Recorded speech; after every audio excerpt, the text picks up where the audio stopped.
Dattaguru welcome to daily vlogs as usual. ಇವತ್ತು sports day ಇದಕ್ಕೆ ಚೊಕ್ಕ ರೆಡಿಯಾಗಿ ನಾವು ಬಂದ್ವಿ ಗ್ರೌಂಡ್ಗೆ. ಯಾಕಂದ್ರೆ ನಮ್ಮ ಎನ್ ಎಸ್ ವತಿಯಿಂದ ಸ್ಪೋರ್ಟ್ಸ್ ಡೇ ಸೆಲೆಬ್ರೇಷನ್ ಸ್ಟಾರ್ಟ್ ಮಾಡಿದ್ರು. ನಾವು ರೋಚಿಗೆ ಅದು ಎಲ್ಲದಕ್ಕೂ ಹೆಸರು ಕೊಟ್ಬಿಟ್ಟಿದ್ವಿ ರೀ. ನಾನು ನಮ್ಮ ನವೀನ ರವಿ ಎಲ್ಲರೂ ಕೂಡಿ ಆಟ ಆಡ್ಬೇಕಂತಂದು ಪ್ಲ್ಯಾನ್ ಮಾಡಿದ್ವಿ. ಅದು ಎಲ್ಲ ಉಲ್ಟಾನ ಆಯ್ತು. ಹೊಳ್ಳೆ ನಮ್ಮ ಡಿ ಡಿ ಸರ್ ಟಾಸ್ ಮಾಡಿದರು.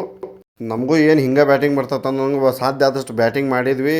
ಒಂದೆರಡು ಫೋರ್ ಹೊಡೆದ್ವಿ. ನಮ್ಮ ಹುಡುಗರೆಲ್ಲ ಫುಲ್ ಖುಷಿಯಾಗಿ ಒದರಾಕತ್ತಿದ್ರು. ಅವ್ರಿಗೊಂದು ಹ್ಯಾಟ್ಸ್ ಆಫ್ ಹೇಳಿ ಹೊಳ್ಳೆ ಕ್ರಿಕೆಟ್ ಮುಗಿಸಿದ್ವಿ. ಅಂತೂ ಇಂತೂ ಎಲ್ಲ ಗ್ರೂಪ್ ಸೇರಿ ಮುಗಿಸಿ ಅಲ್ಲಿಂದ ಪ್ರೈಸ್ ಡಿಸ್ಟ್ರಿಬ್ಯೂಷನ್ ಸೆರೆಮನಿನೂ ಚಾಲೂ ಆಯ್ತು ರೀ. ಫಸ್ಟ್ ಬಂದವ್ರಿಗೆ, ಸೆಕೆಂಡ್ ಬಂದವ್ರಿಗೆ ಮ್ಯಾನ್ ಆಫ್ ದ ಮ್ಯಾಚ್ ಅವನ್ನೆಲ್ಲ ಕೊಟ್ಟರು.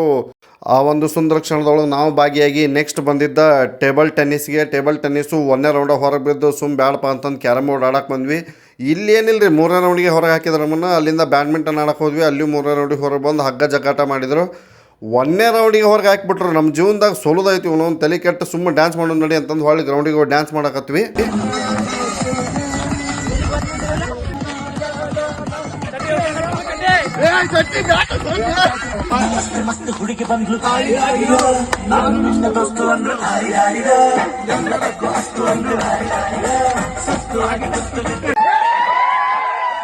ಸೊ ಎಲ್ಲ ಸ್ಪೋರ್ಟ್ಸ್ ಆಡಿ ಇವತ್ತಿನ ದಿನ ನಾನು ಭಾಳ ಚಂದ ಎಂಜಾಯ್ ಮಾಡಿದ್ದೀವಿ ರೀ. ಇದ್ರ ಬಗ್ಗೆ ಇನ್ನೊಂದು ವೀಡಿಯೋನು ಮಾಡಿ ಹಾಕ್ಯಾನ ನಾನು, ಕ್ಲಿಕ್ ಬೈ ಶೋಕಿ ಅಂತಂದು. ನೀವು ಬೇಕಂದ್ರೆ ಅಲ್ಲಿ ಹೋಗಿ ನೋಡ್ರಿ ಎಷ್ಟು ಚಂದ ನಾವೆಲ್ಲ ಆಟ ಆಡಿದ್ವಿ ಅಂತಂದು. ಇದನ್ನು ಬಿಟ್ಟರೆ ಇವತ್ತು ಹೇಳೋದೇನಿಲ್ಲ ರೀ, ಕೈಕಾಲೆಲ್ಲ ಭಾಳ ನೋವಾಗ್ಯಾವು. ಸೊ ನಿಮ್ಮನ್ನು ಮತ್ತೆ ಭೇಟಿ ಆಗೋಣ ಅಂತ ಹೇಳ್ತಾ, ನಾವು ವೀಡಿಯೋ ಮಾಡಿದ್ದು ನಿಮ್ಗೆ ಇಷ್ಟ ಆಗಿದ್ರೆ ಲೈಕು ಶೇರು ಸಬ್ಸ್ಕ್ರೈಬು ಅಂತ ಏನೋ ಮಾಡ್ತಾರೆ ಅದನ್ನೊಂದು ಸ್ವಲ್ಪ ಮಾಡಿ ಬಾಜುಕಿರು ಗಂಟಿನೂ ಹೊಡ್ರಿ ಅಂತ ಹೇಳ್ತಾ ಎಲ್ಲರಿಗೂ ಧನ್ಯವಾದಗಳು. ನಮಸ್ತೆ ದತ್ತಗುರು.